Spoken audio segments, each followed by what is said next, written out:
Bonjour et bienvenue sur l'espace dédié au site mécaniqueuniverselle.net, le site qui s'efforce de démontrer que l'humanité dans son ensemble évolue vers son ultime perfection.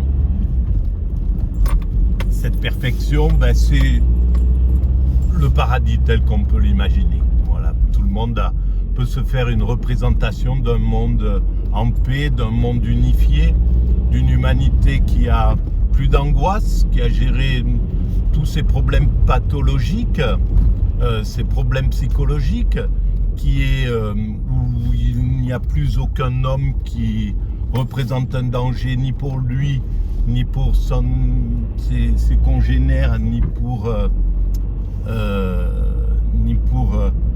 les autres espèces, ni pour la nature. Donc un homme en paix qui a atteint la sérénité, le degré maximum de sagesse, de sérénité. Nous allons vers cette humanité-là. Alors, il faudra quelques siècles encore d'évolution, mais on a fait la plus grande partie du chemin. Entre le moment où nous nous sommes séparés des autres primates pour devenir cette humanité particulière que nous sommes, avec un potentiel différent, hein. On n'est pas meilleur, on n'est pas, voilà, il n'y a pas ces hiérarchies-là, elles nous servent à nous pour travailler à la construction de l'humanité, mais il n'y a pas de différence entre nous et les autres animaux. Il n'y a pas de différence qualitative, on va dire. Il n'y a pas plus que dans notre espèce, il y a de différence entre un président de la République et quelqu'un qui est un ivrogne qui mendie au coin d'une rue, ou quelqu'un qui est, voilà, ils sont vraiment égaux, quoi. C'est juste le jeu de l'humanité qui fait que il faut qu'on nourrisse son narcissisme. Donc il va réclamer des honneurs, il va se hisser en tête de gondole pour pouvoir voilà, c'est sa façon d'être aimé, quoi, hein, d'avoir du pouvoir ou des choses comme ça. Mais quand on analyse bien, on voit à quel point c'est vain et ça n'a pas de tenue. Alors, donc nous allons vers cet état de paradis. On le construit, il faudra encore quelques siècles. Et donc, je voulais finir cette petite disputation, on va dire, entre... Bon, elle s'est arrêtée, hein, j'ai argumenté un peu sur TikTok contre une vidéo, en fait, qui dit qu'il n'y a pas de sens à l'évolution de l'humanité, à l'évolution en général, quoi. Il n'y a pas de sens à l'évolution, il n'y a pas de but, pas de sens. Et donc, évidemment, je me porte en faux contre ça. Et pour moi, il y a un sens qui, simplement, on n'en a pas encore pris conscience. On n'a pas encore pris conscience de toute la logique des choses, et y compris pour notre évolution à nous. Mais on prendra conscience de tout ça.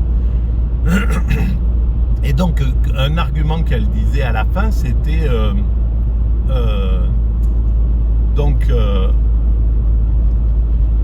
alors, mince, ça vient de m'échapper là. J'ai un peu beaucoup de choses à gérer ces jours-ci, et ça fait que mon esprit repart un peu dans l'affolement. Caractéristique de l'autisme, Asperger, enfin caractéristique, je sais pas, mais en tout cas rien ne peut bousculer ce cerveau et le sortir de ses rails. Donc en fait voilà, en gros, comme argument, je lui disais, mais en fait, En fait, c'est les décalages génétiques. Pour les décalages génétiques, elle disait c'est accidentel, etc. Mais c'est accidentel, ça l'est pas en réalité accidentel. Parce que par rapport au nombre de possibilités qu'il y a dans l'accouplement, dans les accouplements, le nombre de possibilités par exemple, pour passer d'une espèce à une autre, pour sortir du monde de primates classique, pour que l'humanité s'extrait, c'est un décalage génétique, évidemment. D'accord, on pourrait le voir comme accidentel, mais le fait qu'il y ait tellement de possibilités que ça soit obligé qu'il y ait ce décalage génétique. C'est comme si par exemple on a 3D ou même 5D par exemple et qu'on dit ben voilà, il faut que tu fasses 5 as avec ces 5D mais si tu as 10 000, si tu as 10 coups, c'est le hasard qui fait que tu peux tomber dessus. Mais si tu as 10 000 ou 100 000 coups à pouvoir jouer, eh ben c'est forcément qu'à un certain moment, tu vas tomber sur ces 5 as. Voilà. Donc, il n'y a plus de... à ce moment-là, c'est une obligation. C'est obligé de tomber. C'est une obligation. Il n'y a pas de possibilité que ça ne se fasse pas. Et c'est ça en réalité. C'est comme la spermie. On a des millions de spermes. Donc il y a forcément un gagnant. S'il n'y avait qu'un sperme si la spermie elle était faite avec un seul sperme, bon, ça serait un peu difficile de pouvoir prolonger l'espèce. Mais c'est une autre façon. Voilà, le monde est constitué de façon à ce qu'il ne peut pas y avoir d'échec en somme. Et en réalité, le décalage génétique, c'est ce qui fait que tout ce qu'on voit là, voilà, on ne voit pas bien, mais tout ce qu'on voit, la nature là, hein, qui est magnifique dans cette région, et ben ces arbres, les feuilles, les herbes, etc., les animaux qui sont... Tout cet écosystème, eh bien, il est là grâce au décalage génétique. Ça a été que des décalages génétiques successifs qui font qu'il y a cet écosystème. Et cet écosystème, puisqu'il est là, il ne pouvait pas ne pas être là. Donc les décalages, c'est pas le hasard, c'est une sorte d'obligation. Voilà. Et il y avait un autre argument, mais je me souviens plus lequel. Alors qu'est-ce qu'elle m'a dit? Elle m'a dit, voilà, oui, c'était ça. Son argument, c'était on s'est rendu compte que maintenant il y a de plus en plus les bébés ont la tête de plus en plus grosse. Apparemment, c'est parce que je ne savais pas du tout. Elle m'a dit un nom et un mot technique. Et d'ailleurs, c'est pas très cool ce genre de choses. Mais bon, admettons. Alors, elle m'a dit un mot technique. Je suis allé quand même voir sur... Elle m'a dit, qu'est-ce que tu penses de cette chose-là, le fait que l'évolution conduise les bébés à avoir une tête qui passe plus quoi pour l'accouchement. Et donc, ça serait une évolution qui pourrait interrompre, selon elle, en fait, ça doit être un petit peu dans cet esprit qu'elle l'a dit, qui pourrait interrompre l'évolution. Mais en même temps, on a inventé tous les moyens de pouvoir faire des enfants hors de ce genre de situation. Et les femmes iront de moins en moins vers un accouchement normal. Dans quelques siècles, c'est clair qu'on aura réussi à faire en sorte que le bébé soit autant bien dans quelque chose d'extérieur que dans le corps humain.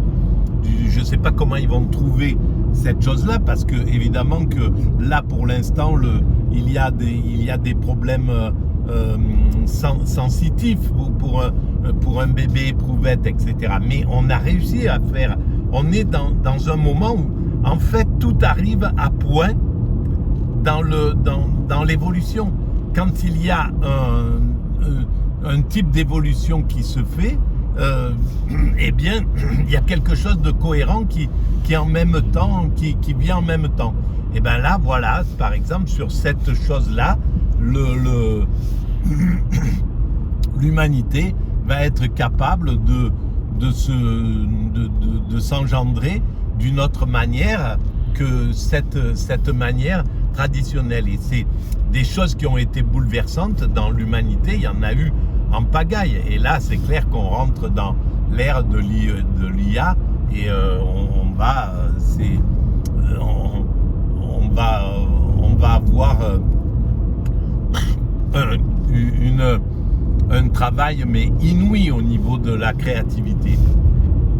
Voilà, et on ne peut même pas présumer de ce que sera le monde dans 80 ans.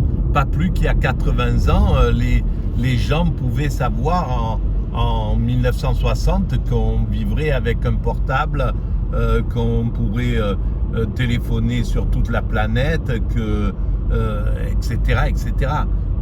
Voilà, que le monde a changé et qu'on est arrivé à la mondialisation. Toutes ces choses n'étaient pas pensables ou qu'on opérerait avec un tout petit trou, on pourrait opérer des êtres humains ou en ambulatoire. Bon bref, tout ce qui a évolué depuis les années 60. Eh ben, c'était pas possible de l'imaginer à cette époque-là. Mais là, c'est la même chose dans 80 ans, c'est-à-dire à la fin de ce siècle, on ne sait pas comment ce qui aura été inventé. En tout cas, si Dieu le veut, des choses qui auront été imaginées et dans le bon sens, eh bien, il y en aura en pagaille. Voilà. Donc, ce que je voulais dire sur cette controverse. Et ça, donc, je l'ai écrit il y a 23 ans, hein, cette idée que le fait que le nombre de possibilités, le fait qu'il y ait tant de possibilités, fait que le décalage génétique, c'est pas du tout accidentel. Et déjà, il y a 23 ans, et c'est là où c'est dommage que ce travail, enfin c'est dommage, c'est comme ça, c'est ce qui doit se faire, mais que la mécanique universelle n'ait pas été bien éclairée à cette époque-là. Ça n'a pas été, c'est passé un peu inaperçu, et parce que ça aurait apporté quand même des choses.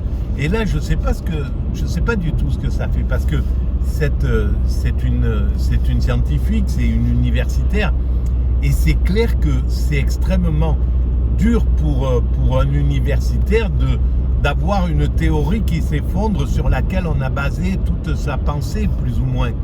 D'un seul coup, c'est bouleversant.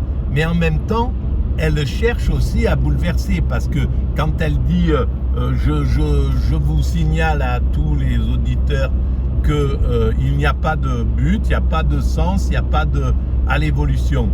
Elle affirme ça, elle veut choquer, elle veut dire il n'y a pas Dieu, quoi, en somme.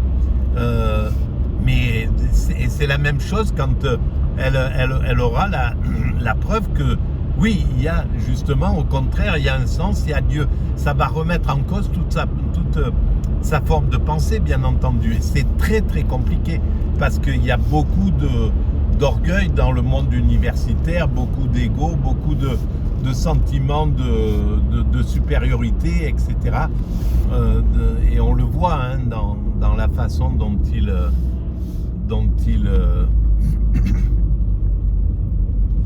je crois que c'est... Où est-ce que je vais d'ailleurs? Ah purée, c'était pas là. Non, c'est pas grave.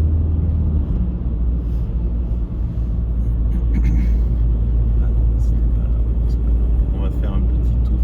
Voilà, donc il y a un peu tout ce problème-là. Ok. En tout cas, eh bien... Bon, mais je suis pas en retard, c'est bon. Voilà, si vous pensez que ces vidéos ont un peu d'intérêt, vous pouvez mettre des pouces, vous pouvez vous abonner, vous pouvez envoyer le lien à vos amis, vous pouvez laisser des commentaires,